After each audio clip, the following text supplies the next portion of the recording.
Alors, le Rav Yoel Ben Arosh ironise sur la traduction de bracha par bénédiction, en disant, nous les Juifs, on ne va pas bénir Dieu.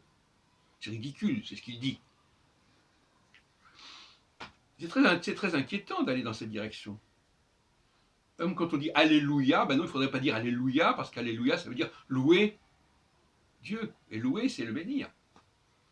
Et moi, j'ai dit aussi que le nom même des Juifs, Yahoud, Yahoudi, ça veut dire celui. C'est pas eux qui sont bénis, ils portent le nom de celui qui bénisse. Yahoud, qui est le vrai sens du tétragramme. Ce que n'a pas compris Yoel Ben Arosh et ce qu'il reprend à son compte. Le Dalet a disparu. Alors, nous avons tout à fait le droit de louer Dieu, même si on pourrait considérer que Dieu n'en a rien à faire d'être loué par les hommes, etc. C'est un argument douteux, n'est-ce pas, douteux. Ça veut dire quoi? On a le droit de bénir, même si le mot ne doit pas être pris à la lettre, c'est-à-dire dire du bien d'eux, mais pourquoi pas, hein, pourquoi pas.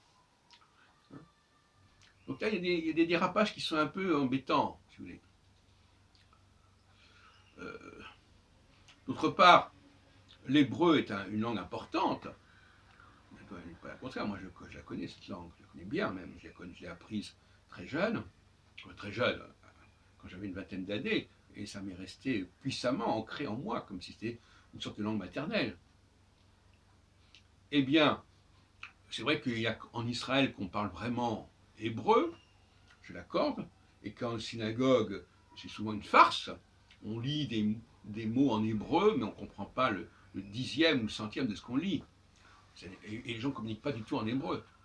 Ce n'est pas du tout comparable à ce qui se passe avec les Maghrébins qui, eux, peuvent quand même communiquer et comprendre une autre langue que le français. La plupart des juifs français ne connaissent que le français, et puis l'hébreu, ben, c'est une espèce de garniture comme ça, purement symbolique, malheureusement. Et alors, il y a tout un discours intéressant sur Abraham. Alors, David André Bellassène ironise sur ce nom d'Abraham, parce que Abraham, oui, Abraham avec un « et » en plus, qu'est-ce que ça veut dire, etc. Bon, pour Yoel Ben Arosh, ce n'est pas un problème, au contraire, il n'y a pas de considération contre cette formule. Bon, moi, je n'entrerai pas dans les détails, c'est simplement pour dire, bon, l'hébreu, c'est intéressant. D'un autre côté,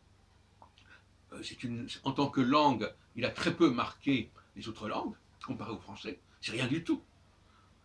Le nombre de mots hébreux qui sont entrés dans les différentes langues, c'est le centième ou le millième du nombre de mots français qui sont entrés dans d'autres langues. Et même par rapport à l'arabe, qui a une pénétration moyenne, avec des mots relativement marginaux, l'hébreu ne fait pas le poids. Donc c'est quand même une langue problématique, l'hébreu, à la limite. Hein.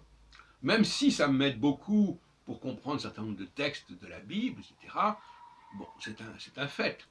Ça permet de faire de ne pas être victime de certaines traductions qui vont traduire par des mots différents le même mot en hébreu, ou par le même mot, des mots différents en hébreu. Le problème de la traduction, traducteur et traducteur, il est évident qu'il vaut mieux arriver à la langue d'origine pour comprendre les jeux de mots, pour comprendre la cohérence de certaines expressions. J'en ai parlé longuement à différentes. Je ne nie pas du tout l'intérêt qu'il y a pour moi à connaître l'hébreu, mais c'est quand même pour les spécialistes, si vous voulez. Et je terminerai là-dessus en disant que beaucoup de choses sont pour les spécialistes et n'ont pas d'intérêt pour le commun des mortels. Hein, même l'accès directement à la Bible, j'en ai parlé tout à l'heure, ce n'est pas conseillé pour le premier venu. Hein. Il va s'y perdre. C'est un labyrinthe, c'est un dédale.